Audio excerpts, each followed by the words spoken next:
अस्सलामुअलैकुम। कैसे हैं आप सब लोग। आज हम बनाने वाले हैं कच्चे आम का मुरब्बा। आम का सीज़न हो और मुरब्बा ना बने ऐसा तो हो ही नहीं सकता, और जिन घरों में नहीं बनता उनको भी बना लेना चाहिए। ये हम रोटी के साथ भी खा सकते हैं, ब्रेड के साथ भी खा सकते हैं, और वैसे प्लेट में निकाल के चम्मच से भी खा सकते हैं, जैसे आपको अच्छा लगे। और इसके लिए मैंने ले लिए हैं 3 आम, और इनको छील लिया है और लंबे लंबे स्लाइसिस में कट कर लिया है। और इसके लिए मैंने एक पैन लिया है और पानी उसमें इतना डालना है कि सारे आम उसमें अच्छी तरह से बॉयल हो सकें।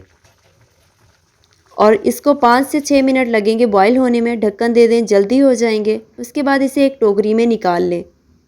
और बॉयल इतना करना है कि ना ही ज़्यादा नरम होना चाहिए, ना ही ज़्यादा सख्त होना चाहिए। ये देखें, इस तरह से टूटना चाहिए, तब बिल्कुल परफेक्ट है। और इसके बाद एक बर्तन ले लेंगे जिसमें हम डाल देंगे बॉयल किए हुए आम, और इसके बाद इसमें डाल देंगे 2 कप चीनी। आप अपने हिसाब से डालें जितनी क्वांटिटी आप बना रहे हैं। और इसको मीडियम आंच पे हम पकाएंगे और इसमें चम्मच हिलाते रहेंगे, और ये जो चीनी है ये बिल्कुल मेल्ट हो जाएगी। 5 से 6 मिनट लगेंगे इसको मेल्ट होने में। अच्छी तरह से इसको मेल्ट होने दें और इसको हिलाते रहें। ये हमारे घर में बहुत पसंद किया जाता है और हमारे घर में हर साल ज़रूर बनता है। ऐसा नहीं होता कि कभी ना बने। ये देखें, बिल्कुल चीनी मेल्ट हो चुकी है, और इसको इतना पकाना है कि ये गाढ़ा होना शुरू हो जाए, यानी कि एक तार बनना शुरू हो जाए इसमें।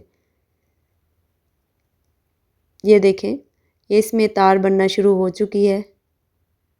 ये देखें, तार बन चुकी है। इस पॉइंट पे हमारा मुरब्बा तैयार हो चुका है।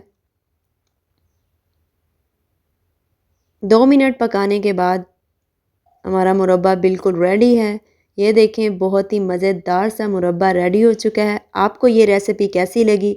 अपनी राय का इजहार कमेंट बॉक्स में ज़रूर कीजिएगा। वीडियो को लाइक कीजिएगा, शेयर कीजिएगा, चैनल को सब्सक्राइब कीजिएगा।